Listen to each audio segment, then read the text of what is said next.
हाय, good evening students. EMS coaching classes में एक बार आपका फिर से स्वागत है। और आज हम लेकर आए हैं जनरल साइंस का लेक्चर नंबर 2। तो जनरल साइंस के फर्स्ट लेक्चर में जैसे कि हमने पोषक तत्वों के बारे में, पोषण के बारे में और पोषण के आधार पर जंतुओं को कितने भागों में, मतलब सजीवों को कितने भागों में डिवाइड किया, वो सभी चीज पढ़ के आए हैं। और लास्ट टाइम मैंने आपको संतुलित आहार पढ़ाया था उसमें, और संतुलित आहार में सॉरी संतुलित आहार में हमने पढ़ा था इसमें कुछ पोषक तत्वों के बारे में, और उसमें हमने पोषक तत्वों के कुछ घटकों के नाम पढ़े थे, जिसमें सबसे पहले नंबर 1 घटक के बारे में हम बात करेंगे। और नंबर 1 घटक जो है अपना पहला, वो कार्बोहाइड्रेट मैंने आपको बताया था। देखो कार्बोहाइड्रेट क्या होता है। कार्बोहाइड्रेट जो है ये 3 तत्वों से मिलकर बना होता है। कार्बोहाइड्रेट जो होता है ये 3 तत्वों से मिलकर बना होता है। और इसके जो 3 तत्व होते हैं वो कौन कौन से होते हैं, देखो मैं आपको बता देता हूँ। 3 तत्व होते हैं इसका, एक कार्बन, हाइड्रोजन, ऑक्सीजन। ये 3 तत्व होते हैं बच्चों, दैट्स क्लियर। ये कार्बन, हाइड्रोजन और ऑक्सीजन। अच्छा, अब हम बात करेंगे कि इनका रेशो क्या होता है, अनुपात क्या होता है। तो इनके अनुपात के बारे में हम अभी बात कर रहे हैं बच्चों, एक सेकंड।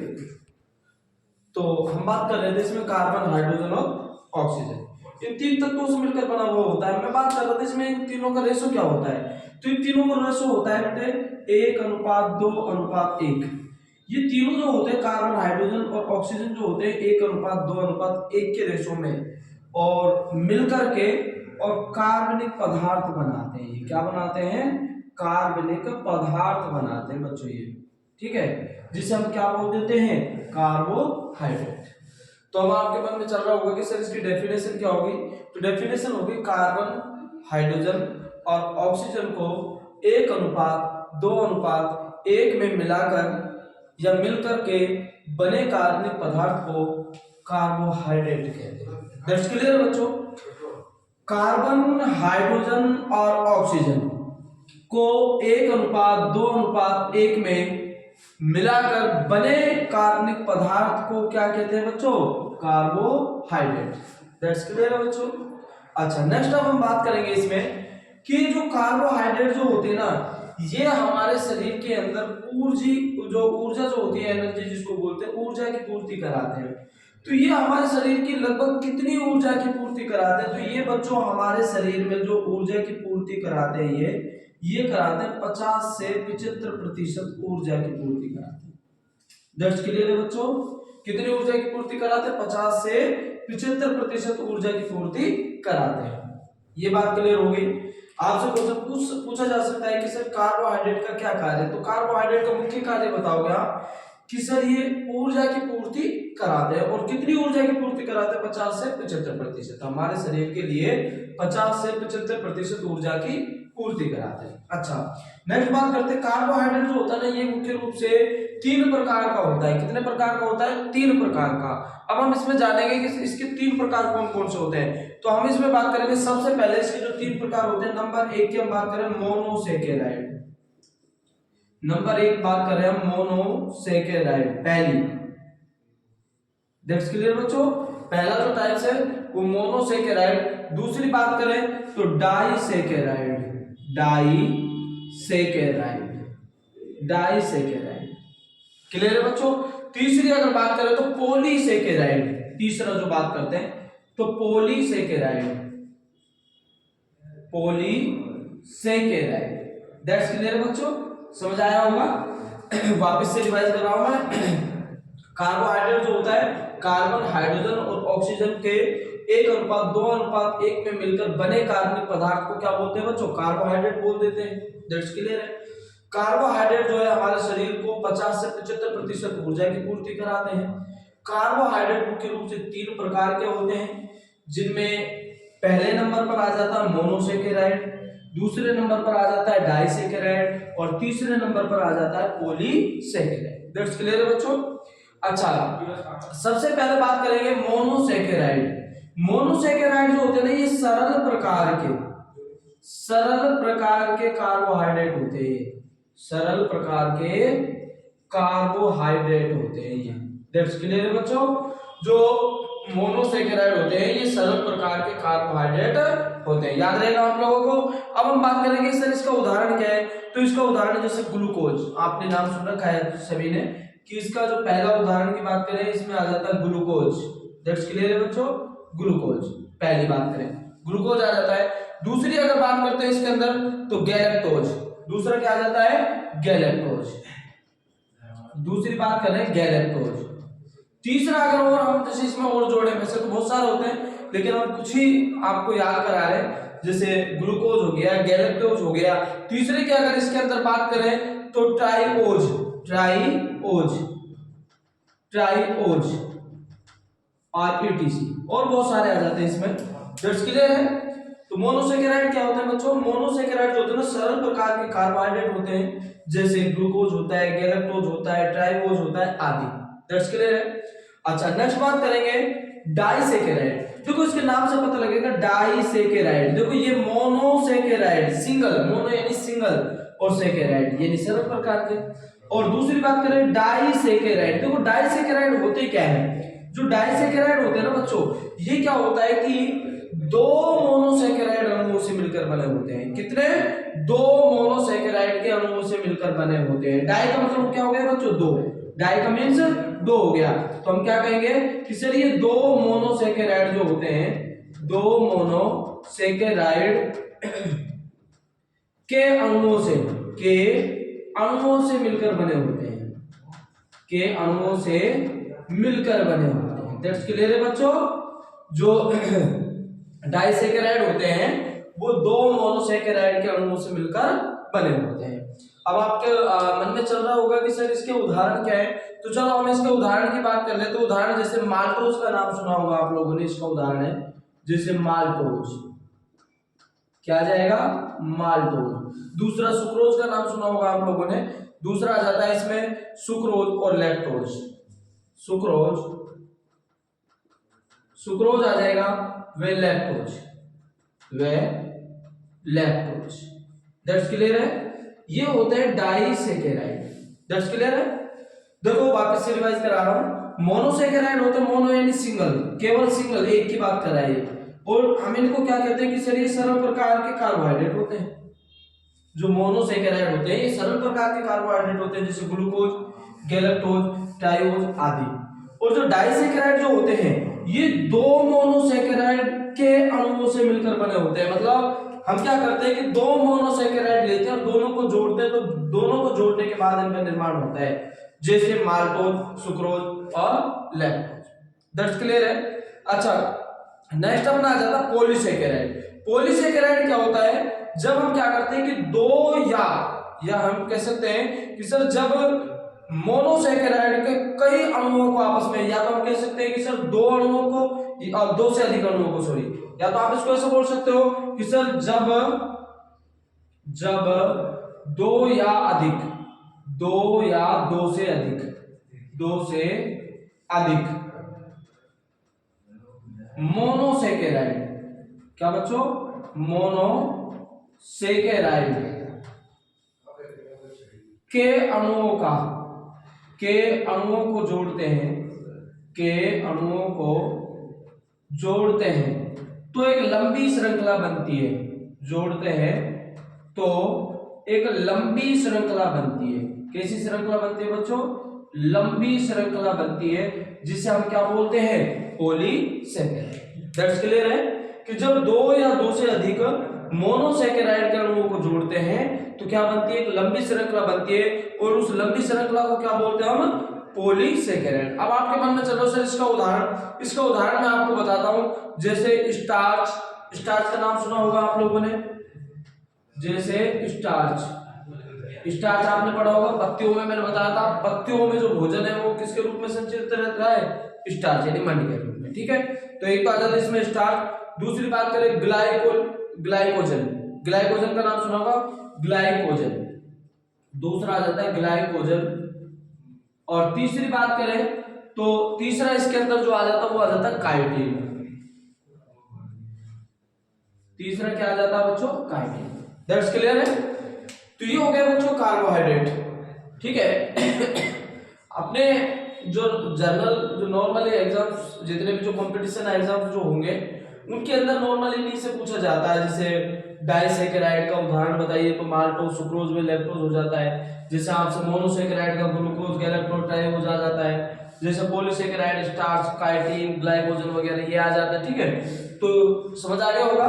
तो वापस से एक बार, कार्बोहाइड्रेट कार्बन हाइड्रोजन ऑक्सीजन से मिलकर बना होता है। कितने अनुपात में, 1:2:1 में मिलकर बना होता है। कार्बोहाइड्रेट से हमारे शरीर को 50 से 75% ऊर्जा मिल जाती है। कार्बोहाइड्रेट 3 प्रकार का होता है, मोनोसैकेराइड डाइसैकेराइड और पॉलीसैकेराइड होता है। मोनोसैकेराइड जो होता है ये सरल प्रकार के कार्बोहाइड्रेट होते हैं, जैसे ग्लूकोज गैलेक्टोज ट्राइओज आदि। डाइसैकेराइड क्या होता है, डाई के नाम से पता लग रहा है सर, डाई यानी दो मोनोसैकेराइड के अणुओं से मिलकर बने पदार्थ जो श्रृंखला जो बनी है उसको डाइसैकेराइड बोलते हैं, जैसे माल्टोज सुक्रोज और लैक्टोज। और पॉलीसैकेराइड जो होता है, पॉलीसैकेराइड जो है जब क्या किया जाता है, 2 या 2 से अधिक मोनोसैकेराइड, या हम कह सकते हैं कि सर जब अधिक जो मोनोसैकेराइडों को के अणुओं को जोड़ते हैं तो एक लंबी श्रृंखला बनती है जिसे हम क्या कहते हैं, पॉलीसैकेराइड, जैसे स्टार्च काइटिन और ग्लाइकोजन। दैट्स क्लियर है, समझ आया होगा। तो चलो अब हम इसके कुछ कार्य की बात कर लेते हैं।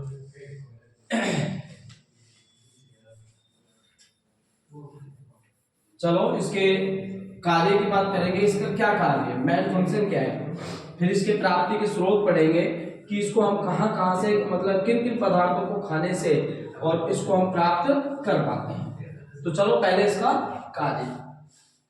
तो बच्चों देखो हम बात करें इसका कार्य, किसका, कार्बोहाइड्रेट का। तो कार्बोहाइड्रेट का पहला कार्य होता है बेटे, ये क्या करते हैं, कार्बन का निर्माण करते हैं। किसका निर्माण करते हैं, कार्बन का निर्माण का। पहली बात ये हमारे बॉडी के अंदर कार्बन का निर्माण करेंगे, पहली बात तो क्लियर होगी। दूसरी बात करें तो ये न्यूक्लिक अम्लों का निर्माण करते हैं। जितने भी जो न्यूक्लिक अम्ल होते हैं, न्यूक्लिक अम्ल जो है अम्लों का निर्माण करते हैं, न्यूक्लिक अम्लों का निर्माण करते हैं। दैट्स क्लियर बच्चों। दूसरी बात ये न्यूक्लिक अम्लों का निर्माण करते हैं। तीसरी बात अगर करें तो ये क्या करते हैं, जितने भी जो ये अणु जो होते हैं ये बाह्य कंकाल का निर्माण करते हैं। किसका निर्माण करते हैं, बाह्य कंकाल का निर्माण करते हैं, बाह्य कंकाल का निर्माण करते हैं, बाह्य कंकाल का निर्माण करते हैं। और लास्ट बात करें अगर इसकी, तो ये हमारे शरीर को ऊर्जा की पूर्ति कराते हैं, या इससे हमारे शरीर को ऊर्जा पूरी होती है, ठीक है, ये लिख सकते हो, ऊर्जा की पूर्ति कराते हैं, ऊर्जा की पूर्ति कराते हैं। दैट्स क्लियर है बच्चों, ऊर्जा की पूर्ति कराते हैं, क्लियर है। अच्छा नेक्स्ट अब हम इसमें बात करेंगे कि सर आप इसकी जो प्राप्ति के स्रोत क्या है, कहां से प्राप्त करोगे। तो अब हम इसके बारे में बात करेंगे, प्राप्ति के स्रोत।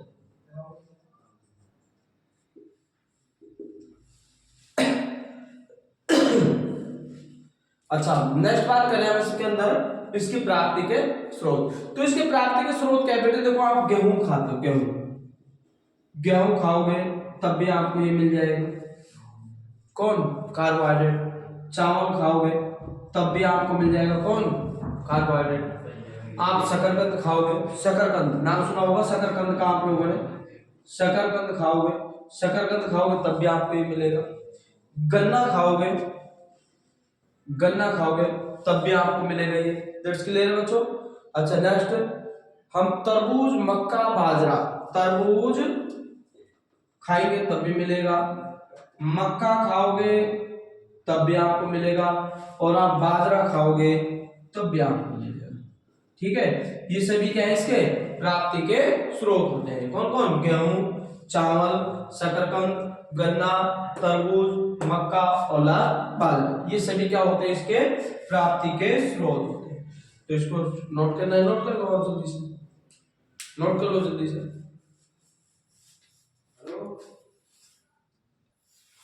तो बच्चों ये नोट कर लिया होगा आप लोगों ने। तो चलो अब हम इसमें नेक्स्ट बात करने वाले हैं, और नेक्स्ट इसके अंदर बात करेंगे हम इसमें प्रोटीन के बारे में। किसके बारे में बात करेंगे बच्चों, प्रोटीन। चलो अब हम इसमें प्रोटीन के बारे में जानते हैं, प्रोटीन क्या होती है, दूसरे नंबर प्रोटीन है ना। तो बच्चों देखो मैं आपको बता देता हूं, जो प्रोटीन जो है, ये प्रोटीन शब्द जो है ये जे बर्जीलियस नामक वैज्ञानिक द्वारा दिया गया। प्रोटीन नंबर दूसरा, प्रोटीन जो है ये प्रोटीन शब्द, ये जो शब्द है ये जे बर्जीलियस नामक वैज्ञानिक द्वारा दिया गया, नामक वैज्ञानिक द्वारा दिया गया। दैट्स क्लियर है बच्चों, आप लिख लेना इसको अच्छे से, कि जो आपसे पूछा जा सकता है कि भाई प्रोटीन शब्द किस वैज्ञानिक द्वारा दिया गया, तो आपका जवाब होगा कि सर प्रोटीन शब्द जो है ये जे बर्जीलियस नामक वैज्ञानिक के द्वारा दिया गया। अच्छा, नेक्स्ट बात करते हैं कि जो प्रोटीन है ये कितने तत्वों से मिलकर बना होता है। जैसे आपने कार्बोहाइड्रेट के बारे में बात की थी कि कार्बोहाइड्रेट जो है ये मुख्य रूप से 3 तत्वों से मिलकर बना होता है, कार्बन, हाइड्रोजन और ऑक्सीजन। अगर हम इसकी बात करें तो ये क्या होते हैं, पेप्टाइड बंधों के द्वारा, जो पेप्टाइड बंध जो होते हैं उनके द्वारा, और ये 20 अमीनो अम्लों से मिलकर बनते हैं। पेप्टाइड बंधों द्वारा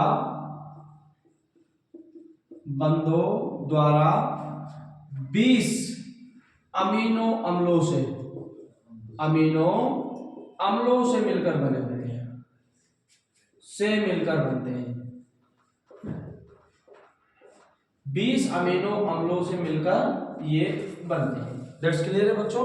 आपसे क्वेश्चन पूछा जा सकता है कि प्रोटीन है वो कितने, मतलब किन तत्वों से, कितने अमीनो अम्लों से मिलकर बने होते हैं, तो आपका जवाब होगा कि सर ये कितने अमीनो अम्लों से, 20 अमीनो अम्लों से मिलकर बने हुए होते हैं। और किस बंध के द्वारा जुड़े हुए होते हैं, पेप्टाइड बंध के द्वारा, पेप्टाइड बंध के द्वारा, और 20 अमीनो अम्लों से मिलकर बने हुए होते हैं। दैट्स क्लियर है। अब आपसे क्वेश्चन पूछा जा सकता है कि जो प्रोटीन जो होता है ये हमारे शरीर का, जो मनुष्य के शरीर का लगभग कितना जो भाग है वो प्रोटीन से निर्मित होता है। देखो अगर हम अपने बॉडी की बात करें, हमने पढ़ा है कि सर हमारी बॉडी के अंदर वृद्धि जो होती है वो किसके द्वारा होती है, बॉडी के अंदर मरम्मत होती है, ये सभी चीज हम पढ़ चुके हैं ना पहले। तो अब हम इसमें बात कर रहे हैं कि जो अपने जो बॉडी का कितना % भाग बनाते हैं प्रोटीन। तो मैं आपको बता देता हूं कि ये जो प्रोटीन जो होते हैं ना, ये हमारी बॉडी का प्रोटीन है जो मनुष्य के शरीर का 15% भाग बनाते हैं। याद रखना बच्चों कि जो प्रोटीन होते हैं ये मनुष्य के कितने % भाग को बनाते हैं, तो ये बनाते हैं बच्चों 15% भाग को बनाते हैं। दैट्स क्लियर है। अच्छा नेक्स्ट बात करें, इसके अंदर तत्व कौन कौन से पाए जाते हैं। ये तो हमने पढ़ लिया कि सर ये अमीनो अम्ल होते हैं 20, लेकिन अगर हमसे पूछ ले जाते हैं इसके अंदर तत्व कौन कौन, कितने तत्वों से मिलकर बने, तो ये 4 तत्वों से मिलकर बने होते हैं। ये कितने तत्वों से, 4 तत्वों से मिलकर बने होते हैं। अब हम जानेंगे कि 4 तत्व कौन कौन से होते हैं। तो इसके जो 4 तत्व होते हैं मैं यहाँ पर बता रहा हूँ। देखो एक तो हमने कार्बन के बारे में सुन रखा है, कार्बन होता है एक तो, दूसरा अगर बात करें तो हाइड्रोजन आ जाता है, तीसरी अगर बात करें तो ऑक्सीजन आ जाता है, और लास्ट अगर चौथा बात कहोगे सर 3 तो हम ये ऑलरेडी पहले पढ़ चुके हैं कार्बोहाइड्रेट के अंदर कि कार्बोहाइड्रेट 3 तत्वों से मिलकर बना है, कार्बन, हाइड्रोजन और ऑक्सीजन के द्वारा। लेकिन हम चौथे की बात करें कि चौथा कौन सा तत्व आ जाता है इसमें, तो चौथा तत्व आ जाता है इसमें नाइट्रोजन। दैट्स क्लियर बच्चों। तो चौथा तत्व कौन सा आ जाता है, नाइट्रोजन। तो आपसे पूछ सकता है कि भाई जो प्रोटीन है वो कितने तत्वों से मिलकर बना होता है, तो प्रोटीन, तो बच्चों हम बता रहे थे कि प्रोटीन जो है 4 तत्वों से मिलकर, कार्बन, हाइड्रोजन और ऑक्सीजन और नाइट्रोजन, इन 4 तत्वों से मिलकर बना होता है। अब हम बात करेंगे इसमें कि जो ये 20 जो अमीनो अम्ल लिखे हैं हमने, क्या ये कंप्लीटली भोजन से प्राप्त किए जाते हैं मानव के द्वारा, जो 20 प्रकार के जो अमीनो अम्ल जो नाइट्रोजन जिससे मिलकर प्रोटीन बना हुआ होता है, कि 20 प्रकार के जो अमीनो अम्ल है ये सारा भोजन से प्राप्त होता है या कहीं अदरवाइज कोई और भी इनका कोई पथ होता है। तो इसके लिए मैं बता देता हूँ कि जो मानव का जो शरीर है ना वो 10 प्रकार के प्रोटीनों का संश्लेषण तो स्वयं कर लेता है। देखो 10 प्रकार के जो प्रोटीनों का संश्लेषण, अगर हम बात करें 10 प्रकार के प्रोटीनों का जो संश्लेषण है वो तो क्या है, मानव खुद कर लेता है, मनुष्य स्वयं कर लेता है, मनुष्य स्वयं कर लेता है, ठीक है भाई, स्वयं कर लेता है। लेकिन अगर बात करें बाकी बचे जो 10 प्रकार के, देखो ये 10 प्रकार के जो प्रोटीनों का संश्लेषण है ये तो कौन कर रहा है, ये मनुष्य स्वयं करता है। लेकिन अगर बात करते हैं कि सर आपने तो 20 प्रकार के अमीनो अम्ल लिखवाए कि भाई 20 प्रकार के अमीनो अम्लों से मिलकर बने, बिल्कुल ये 20 प्रकार के अमीनो अम्लों से ही मिलकर बने होते हैं, जिनमें से 10 प्रकार के जो अमीनो अम्ल होते हैं 10 प्रकार के जो अमीनो अम्ल होते हैं उनका संश्लेषण तो मनुष्य स्वयं करता है, प्रोटीनों का नहीं, सॉरी अमीनो अम्लों का, अमीनो अम्लों का जो संश्लेषण है वो तो मानव खुद करता है, स्वयं कर लेता है। लेकिन बच गए जो 10 प्रकार के, जो 10 प्रकार के जो और बच गए अमीनो अम्ल, ये जो है ना भोजन से प्राप्त होता है। अमीनो अम्ल बच गया जो 10 प्रकार के जो बच गए अमीनो अम्ल, ये भोजन से प्राप्त किया जाता है। किससे, भोजन से प्राप्त किया जाता है। दैट्स क्लियर है बच्चों, समझ आया होगा। तो अपने चैनल को लाइक शेयर सब्सक्राइब और करना तो बिल्कुल नहीं भूलना है, बेल आइकन को दबा लेना है, जिससे जितने भी जो लेटेस्ट वीडियो हम डालेंगे वो आपके पास में नहीं अवेलेबल हो जाए।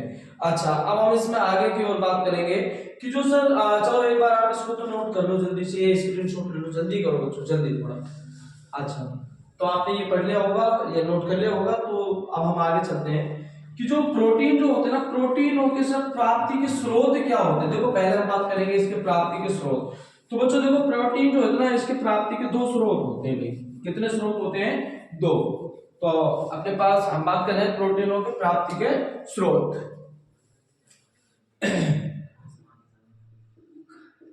प्राप्ति के स्रोत किसके, प्रोटीन के, प्रोटीन के प्राप्ति के स्रोत। तो प्रोटीन के प्राप्ति के स्रोतों की बात की जाती है, 2 प्रकार से प्राप्त किए जाते हैं। कितने प्रकार से, 2। अब 2 प्रकार कौन कौन से इसमें, देखो एक तो हम बात करेंगे ये जंतुओं से प्राप्त किए जाते हैं, जंतुओं से, दैट्स क्लियर है। दूसरी बात करें तो ये पादपों से, किनसे किया जाता है, पादपों। एक तो जंतुओं से प्राप्त किए जाते हैं और दूसरा पादपों से प्राप्त किए जाते हैं। अब हम बात करेंगे कि जंतुओं से प्राप्त होने वाले कौन कौन से हैं। तो जंतुओं से जैसे आप भाई देखो नॉर्मल सी बात है कि आप इसमें मांस खाते हो, मांस खाने से प्रोटीन मिलता है, पहली बात, दैट्स क्लियर है। दूसरा आप मछली खाते हो, मछली के अंदर प्रोटीन पाया जाता है। तीसरा आप अंडे खाते हो, अंडे से प्रोटीन प्राप्त होता है, दैट्स क्लियर है। नेक्स्ट पनीर, दूध पीते हो आप लोग, दूध के अंदर प्रोटीन होता है। नेक्स्ट पनीर खाते हो आप लोग, पनीर के अंदर प्रोटीन होता है, ईटीसी। और भी ऐसे बहुत सारे हैं, लेकिन आपको मुख्य ये सारे जो ये मुख्य है ना, मुख्य तो ये होते हैं, और भी इसके अंदर आ जाते हैं, आपको ये याद रखने हैं। क्या आपसे पूछ लिया जाए कि जंतुओं से प्राप्त होने, मतलब किस प्रकार के जंतुओं से जो प्राप्त होने वाले प्रोटीन है, तो आप बताओगे सर मांस से प्राप्त होता है, मछली से प्राप्त होता है, अंडे से प्राप्त होता है, दूध से, पनीर से, दही का हो तो दही के अंदर भी वो दूध से बना है तो उससे भी प्राप्त हो जाता है। अब बात करेंगे पादपों से प्राप्त होने वाले। तो पादपों से प्राप्त होने वाला, देखो पादपों में जैसे जितनी भी आप जो सोयाबीन खाते हो ना आप लोग, तो सोयाबीन जो होती है ना, सोयाबीन के अंदर प्रोटीन पाया जाता है पादपों में। बात करें सोयाबीन हम खाते हैं तो सोयाबीन के अंदर प्रोटीन पाया जाता है। जितने प्रकार की आप दालें खाते हो, जो भी दालें हैं, चाहे मूंग की, उड़द की, जो भी है, उनके अंदर प्रोटीन पाया जाता है। दालों में आप पूरे लिख दोगे एक साथ, आप ऐसे नहीं बताओगे सर मूंग के अंदर, उड़द के अंदर, बार नहीं, तो एक बार सभी दालें तो होती है तो दालों के अंदर पाया जाता है, दैट्स क्लियर है। नेक्स्ट बात करें तो मटर खाते हो आप, मटर मत समझना, मटर जो मटर होता है मटर के अंदर पाया जाता है। और नेक्स्ट अगर बात करें तो ये तो मटर हो गए। राजमा खाते हो आप लोग, राजमा के अंदर भी प्रोटीन पाया जाता है, राजमा।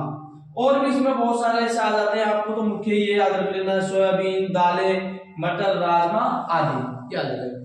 तो ये होते हैं हमारे प्रोटीन प्राप्ति के स्रोत।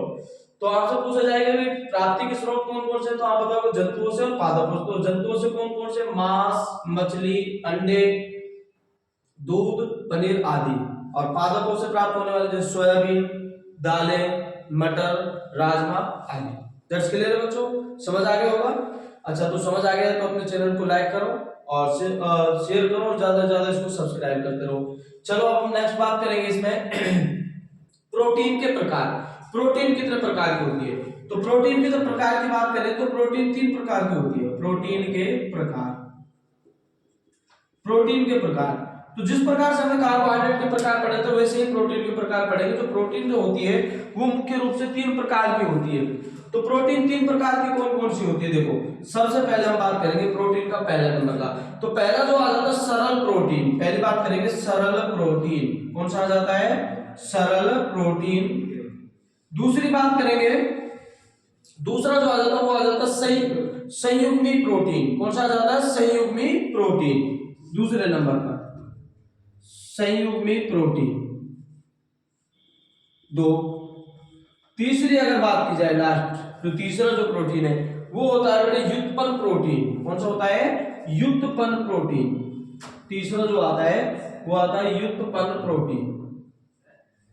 तो प्रोटीन कितने प्रकार के होते हैं बच्चों? 3। कौन कौन से होते हैं? सरल प्रोटीन होता है, संयुग्मी प्रोटीन और युत्पन्न प्रोटीन।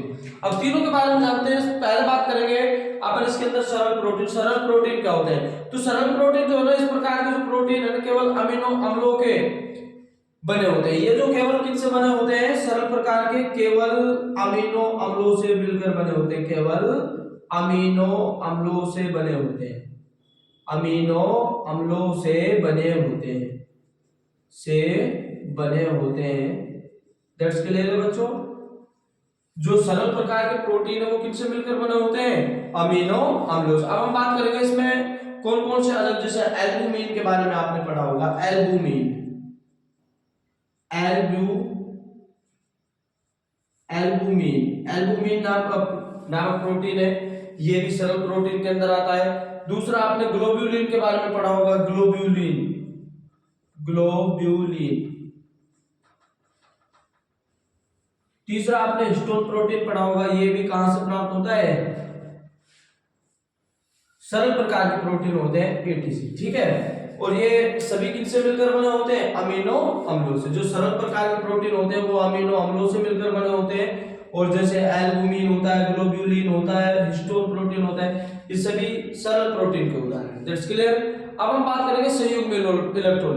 ये जो होते हैं ना, इस प्रकार के जो ये प्रोटीनों के अणुओं के साथ समूह में जुड़े हुए होते हैं।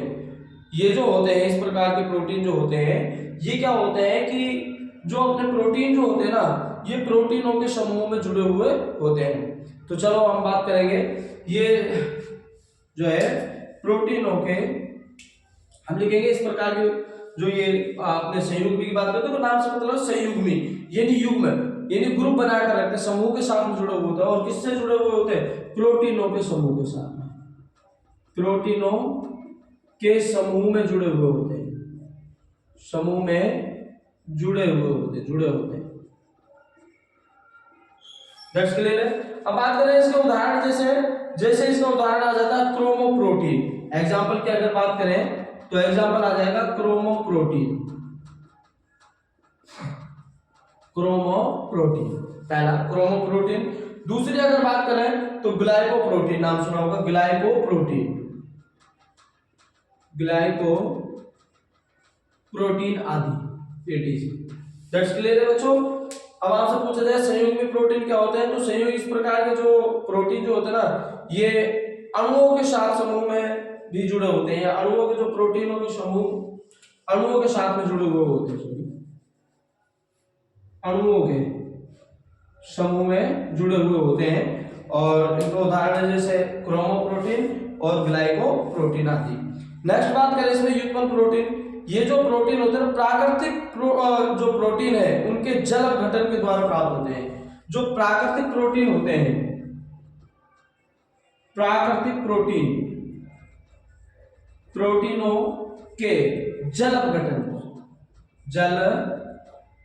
अपघटन से प्राप्त होते हैं, अपघटन से प्राप्त होते हैं। दैट्स क्लियर है बच्चों। जो युग्मन प्रोटीन होते हैं ये प्राकृतिक प्रोटीनों के जल अपघटन से प्राप्त होते हैं। अब आप कहोगे इसका उदाहरण जैसे पेप्टोन, पेप्टाइड, पेप्टोन,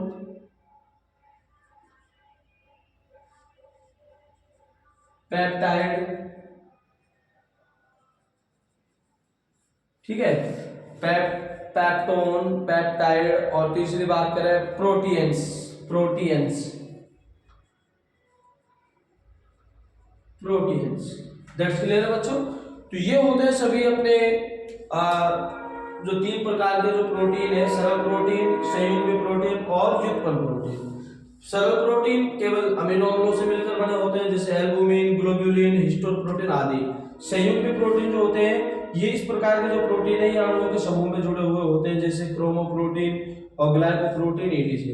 व्युत्पन्न प्रोटीन जो प्राकृतिक प्रोटीनों के जलक घटन से प्राप्त होते हैं, जैसे पेप्टोन, पेप्टाइड और प्रोटीन्स। दैट्स क्लियर है बच्चों। तो आज के लिए इतना ही बस, बाकी नेक्स्ट वीडियो में हम बात करेंगे इनके बारे में और अधिक से अधिक। तो अपने चैनल को लाइक, शेयर और सब्सक्राइब करना बिल्कुल ना भूलें, और ज्यादा से ज्यादा शेयर करते रहें और ज्यादा से ज्यादा सब्सक्राइब करें। चलो, थैंक यू बच्चों।